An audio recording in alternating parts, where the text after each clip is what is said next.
Salut à tous, on se retrouve pour une nouvelle vidéo, la deuxième de l'année.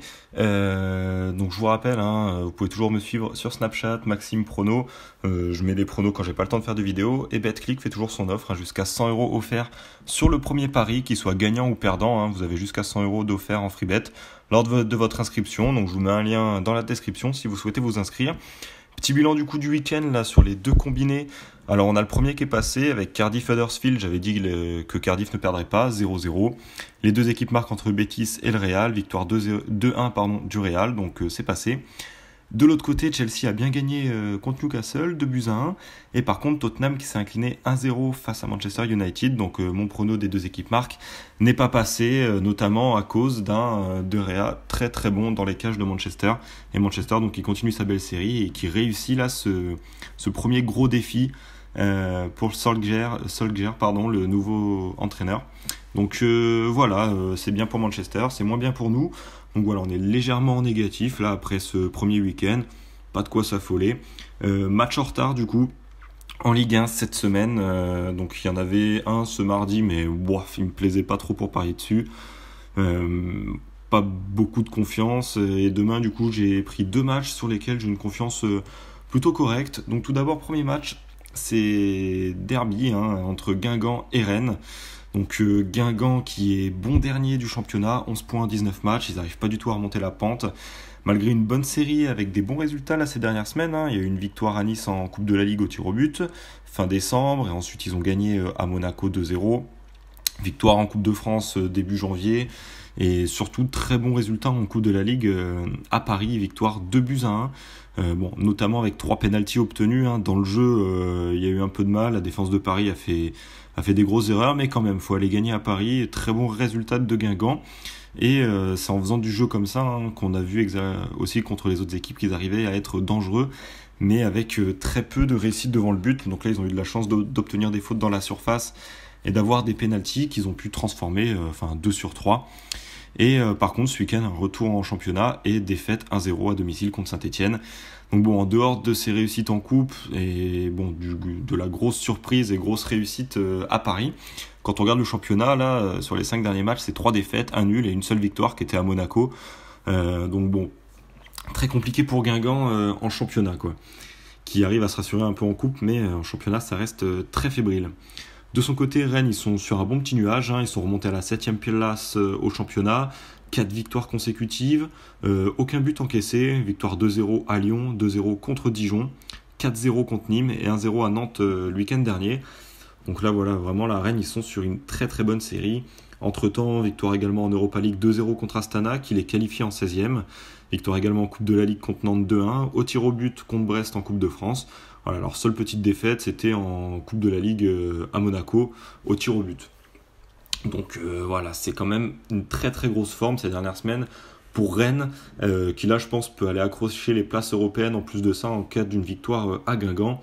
Et même si Guingamp a fait de bons matchs en coupe, s'ils n'y arrivent pas en championnat, je ne les vois pas du tout gagner à domicile contre le Rennes qu'on voit ces dernières semaines. Avec le soutien de leurs supporters, ils peuvent peut-être accrocher un match nul.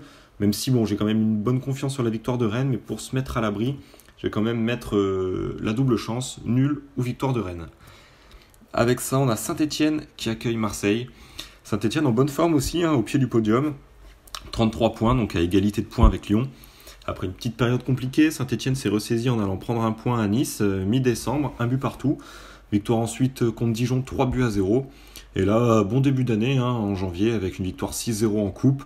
1-0 ensuite à Guingamp le week-end dernier. Donc ils commencent tranquillement.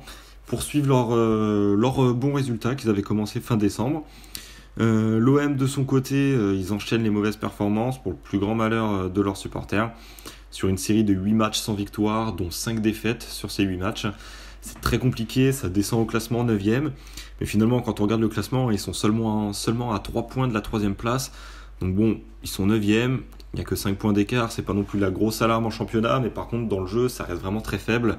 Et c'est ça qui inquiète beaucoup, on a pu le voir notamment à Nantes, une défaite 3-2 contre Apollon, là, qui était un match catastrophique, défaite 3-1. Match faible également à Angers, un but partout. À Andrézieux, on n'en parle même pas, avec quasiment 30 occasions, aucun but marqué, défaite 2-0. C'était très très faible en attaque. Et puis en défense également. Et puis là, face à Monaco, un but partout. On a vu également, encore une fois, beaucoup de ratés devant le but. Un jeu où ça peine à aller de l'avant, à concrétiser devant le but. Donc là, je vois pas du tout dans leur forme actuelle Marseille aller s'imposer au Chaudron, où les Stéphanois, ils sont en forme, ils sont en confiance, ils sont soutenus par leur public. Donc tout l'inverse de Marseille. Peut-être accrocher un match nul, hein, parce que bon, ils ont réussi à accrocher quelques nuls quand même. Ils n'ont pas eu que des défaites ces dernières semaines, Marseille. Petit à petit, peut-être qu'ils vont réussir à remonter la pente. Peut-être avec le mercato également. Hein, donc on verra aussi dans les semaines à venir.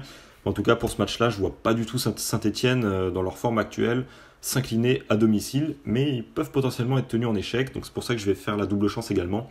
Saint-Etienne ou match nul. Ce qui nous fait du coup à combiner avec une cote sympa, 1,86. Donc voilà, ça sera le seul combiné pour ce soir.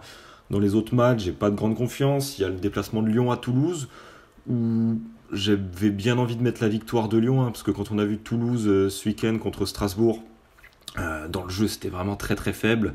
Et Lyon, même s'ils sont passés un peu à côté de leur match là, ces 2 dernières semaines, je les sens quand même supérieurs à Toulouse. Et de toute façon, Lyon, c'est l'inconstance même. Donc même si on a envie de parier pour Lyon, je pense qu'il vaut mieux s'abstenir dans les matchs où il y a l'Olympique Lyonnais, parce que tout est possible.